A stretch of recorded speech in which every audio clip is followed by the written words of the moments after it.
Good morning class. जैसा कि हमने अपनी पिछली कक्षा में आपके बात की थी 5 किंगडम क्लासिफिकेशन की, यानी 5 संघ वर्गीकरण क्या होता है और उस संघ में आपके कितने अलग अलग प्रकार से आपके जो भी लिविंग ऑर्गेनिज्म है उनको कैसे विभाजित किया गया है या उनको डिवाइड किस प्रकार से किया गया है, उन चीज़ों के बारे में हमने जाना था।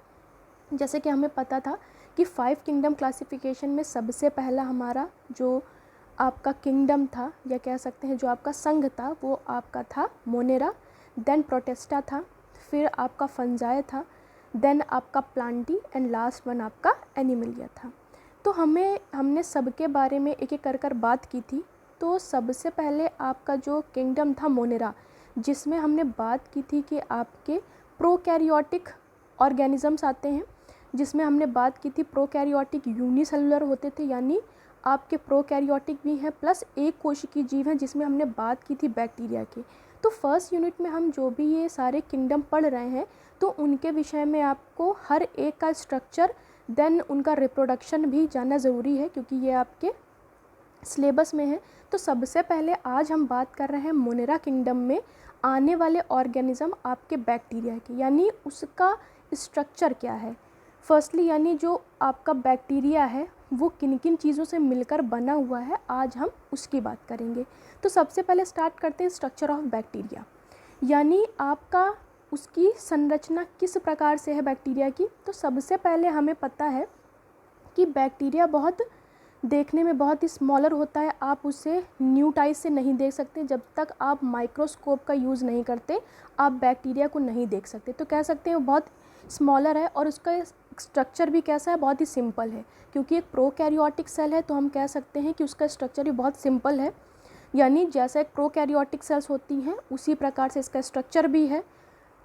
और हम कह सकते हैं कि इसमें जितनी भी अलग अलग मेटाबॉलिक जो भी एक्टिविटीज़ होती हैं उसके लिए बहुत ही अलग अलग प्रकार के सेल ऑर्गेनील्स प्रेजेंट नहीं होते, और जो भी सेल ऑर्गेनील्स इसमें होते हैं वो बहुत ही कह सकते हैं कि कम होते हैं। जैसे हम प्रोकैरियोटिक सेल की बात हमने प्रीवियस क्लास में की थी कि यूनिसेलुलर है तो सारे काम के हर चीज़ के लिए स्पेशलाइज्ड अलग अलग इसमें आपके सेल ऑर्गेनील्स नहीं पाए जाते हैं, जो भी पाए जाते हैं उन्हीं की मदद से क्या है आपका बैक्टीरियल सेल अपनी चीज़ें यानी जो भी उसकी मेटाबॉलिक आपकी प्रक्रियाएं हैं या क्रियाएं हैं उनको उन्हीं के द्वारा क्रियान्वित करता है।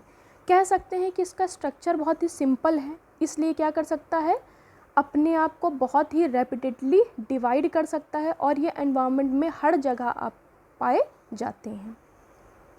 नेक्स्ट अगर हम बात करें कि सबसे पहला जो बैक्टीरिया था, यानी कहीं ना कहीं से शुरुआत तो हुई होगी, सबसे पहले बैक्टीरिया का पता किसने किया, तो हम कह सकते हैं कि सबसे पहले अंडर माइक्रोस्कोप में बैक्टीरिया को जब देखा गया तो वो आपके साइंटिस्ट थे एंटोनी वॉन लीवेनहॉक। उन्होंने बैक्टीरिया को देखा था माइक्रोस्कोप में इन 1676। तो सबसे पहले एंटोनी वॉन लीवेनहॉक ने आपके बैक्टीरिया को देखा था अंडर माइक्रोस्कोप। उसके बाद में जैसे जैसे माइक्रोस्कोप और ज़्यादा इम्प्रूव्ड होते गए, यानी जब आपका इलेक्ट्रॉन माइक्रोस्कोप आ गया उसके बाद में हम कह सकते हैं कि साइंटिस्ट ने क्या है कि किस प्रकार से एक बैक्टीरिया सेल का स्ट्रक्चर कैसा होता है, यानी उसकी संरचना किन किन चीज़ों से मिलकर बनी है उसके बारे में भी पता लगाया गया। अब हम अगर स्ट्रक्चर देख लें बैक्टीरिया का, तो एक आपका नॉर्मल जो बैक्टीरिया है एस्चेरिचिया कोलाई, उसका हम यहाँ पर देख सकते हैं कि एक जैसे हम यहाँ पर देख रहे हैं कि एक कैप्सूल लाइक बॉडी है इसकी। देन हम देख सकते हैं कि सेल वॉल भी है, सेल मेम्ब्रेन है, साइटोप्लाज्म है, प्लाज्मिड है, फ्लैजुलम है, इंक्लूजन बॉडीज़ हैं, राइबोसोम्स हैं, पाइलस है और क्रोमोसोम है।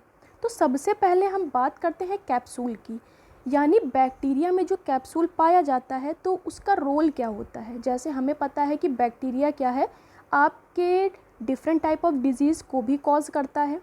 तो जब भी ये किसी यूकैरियोटिक सेल में एंटर करता है तो यूकैरियोटिक सेल में हमें पता है कि कोई भी आपके यूकैरियोट्स हैं, चाहे वो एनिमल्स हैं चाहे हम प्लांट्स की बात करते हैं, तो उनमें क्या होता है वाइट ब्लड सेल्स होती हैं।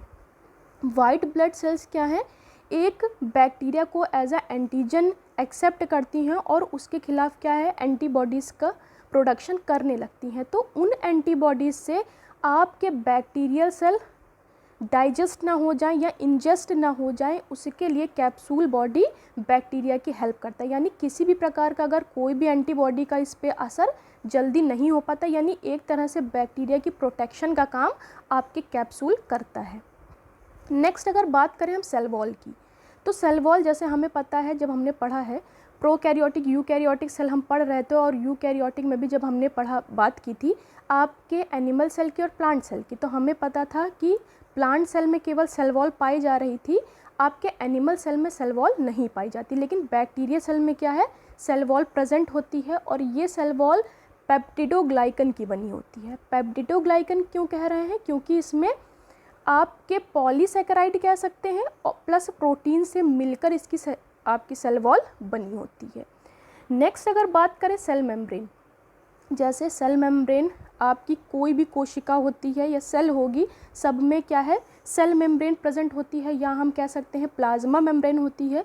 ये क्या होती है, आपकी सेमी परमिएबल होती है। सेमी परमिएबल क्यों कहते हैं, क्योंकि ये आपके डेफिनेट जो भी आयंस होते हैं उन्हीं को अंदर आने की परमिशन देती है या कुछ चीज़ों को बाहर जाने की परमिशन देती है। तो आपके सभी कोशिकाओं में प्लाज्मा मेम्ब्रेन या सेल मेम्ब्रेन प्रेजेंट होती है। देन बात करते हैं साइटोप्लाज्म की। साइटोप्लाज्म क्या है, आपका कोशिका द्रव्य है। कोशिका द्रव्य क्या हेल्प करता है, यानी जितने प्रकार के आपके मेटाबॉलिक जो भी प्रोसेसेस होती हैं आपकी सेल में, उन सब के लिए हेल्प करता है आपका साइटोप्लाज्म। नेक्स्ट अगर बात करें प्लाज्मिड की, प्लाज्मिड को हम कह सकते हैं एक्स्ट्रा क्रोमोसोमल, आपका एक एक्स्ट्रा क्रोमोसोमल डीएनए कह सकते हैं इसे हम। और ये कैसा होता है, आपको देखने में सर्कुलर दिखता है। ये क्या है, ईजिली बहुत ही जल्दी क्या है, या कह सकते हैं बहुत ही रैपिडली डिवाइड कर सकता है। प्लस ये इसमें एक और क्वालिटी होती है कि ये सेल्फ रेप्लिकेशन कर सकता है, यानी इसको रेप्लिकेट करने के लिए किसी और की आवश्यकता नहीं होती। ये सेल्फ रेप्लिकेशन की पावर भी प्लाज्मिड में होती है। इसलिए प्लाज्मिड को क्या है, ईजिली एक से दूसरे बैक्टीरिया में ट्रांसफ़र किया जा सकता है, या दूसरे से तीसरे बैक्टीरिया में ईजिली इसे क्या किया जाता है, ट्रांसफ़र करके हम कोई भी अगर अपनी कोई भी रिसर्च वर्क कर रहे हों या कोई भी चीज़ हम देखना चाहते हों एक से दूसरे में, तो क्या है, प्लाज्मिड का ट्रांसफ़र हम ईजिली कर सकते हैं और उन चीज़ों के बारे में देख सकते हैं। नेक्स्ट अगर हम बात करें फ्लैजिलम, फ्लैजिलम क्या है, एक प्रकार का लोकोमोटरी कह सकते हैं कि एक ऑर्गेनील है, जिसकी सहायता से क्या है, आपका बैक्टीरिया सर्कुलर मोशन में रोटेट कर सकता है या मूव कर सकता है। तो फ्लैजिलम कह सकते हैं कि ये एक लोकोमोशन के लिए इसमें आपका ये ऑर्गेनील पाया जाता है। नेक्स्ट बात करते हैं इंक्लूजन। इंक्लूजन क्या है, यहाँ पर इंक्लूजन का मतलब है आपके इंक्लूजन बॉडीज़। इंक्लूजन बॉडीज़ क्या होती हैं, साइटोप्लाज्म में अलग अलग टाइप ऑफ इंक्लूजन बॉडीज़ होती हैं। जैसे अगर हम बात करें तो कह सकते हैं ग्लाइकोजन हो सकती हैं, लिपिड हो सकते हैं, या आपके अलग अलग जो भी फैटी एसिड होते हैं वो हो सकते हैं। उनको हम क्या कहते हैं, इंक्लूजन बॉडीज़ कह सकते हैं। ये आपके नॉन लिविंग होती हैं बेसिकली, और इनका बहुत ज़्यादा कह सकते हैं कोई फंक्शन नहीं होता है आपके बैक्टीरियल सेल में।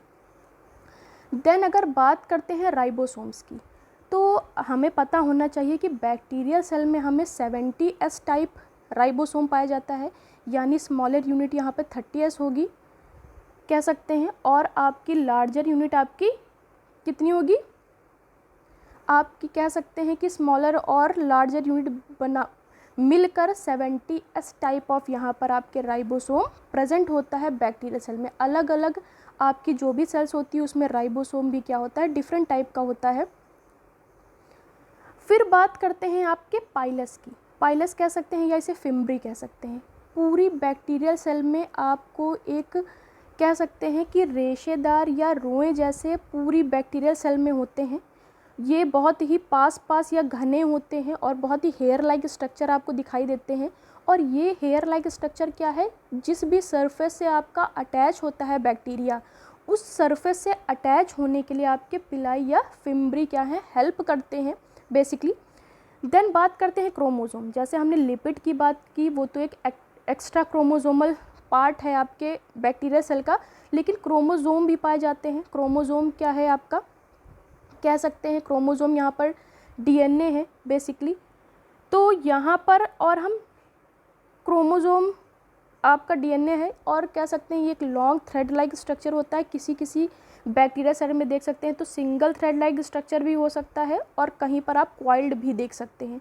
तो बेसिकली जैसे हमें पता है क्रोमोसोम क्या करता है, एक जनरेशन से दूसरे जनरेशन में जो भी कैरेक्टरिस्टिक्स होते हैं उनको ट्रांसफ़र करने का काम करता है। तो यहाँ पर भी क्रोमोसोम वही अपना पार्ट निभाता है। तो हम कह सकते हैं कि मेन जो पार्ट हैं या जो आपके जो भी सेल ऑर्गेनील्स हैं वो हमने सारे जाने कि कौन कौन से सेल ऑर्गेनील्स हैं, उसका क्या क्या फंक्शन होता है बैक्टीरियल सेल में। फिर हम बात कर सकते हैं कि जो एक पूरा बैक्टीरियल सेल है आपका और उसमें जो जो सेल ऑर्गेनील्स हैं उनको हम 3 कैटेगरीज में डिवाइड कर सकते हैं। पहला हम कह सकते हैं इंटरनल स्ट्रक्चर, दूसरा हम कह सकते हैं सेल एनवेलप और तीसरी बात कर सकते हैं एक्सटर्नल स्ट्रक्चर, यानी उनके जो भी सेल ऑर्गेनील्स हैं उनको 3 पार्ट्स में हम डिवाइड कर सकते हैं उनकी पोजीशन के अकॉर्डिंग। तो यहाँ पर जैसे पहला हम कह सकते हैं अगर इंटरनल स्ट्रक्चर में बात करें तो साइटोप्लाज्म हो सकता है, न्यूक्लियोइड हो सकता है, न्यूक्लियोइड यानी आपका न्यूक्लियस होता है। और एक बात और कि आपके जो भी बैक्टीरियल सेल में जितने भी सेल ऑर्गेनील्स होते हैं वो सेल मेम्ब्रेन बाउंड कोई भी नहीं होता है, क्योंकि हमने जैसे बात की थी प्रोकैरियोटिक सेल है, तो सेम यहाँ पर भी कोई सेल ऑर्गेनील्स क्या है, मेम्ब्रेन बाउंड नहीं होता।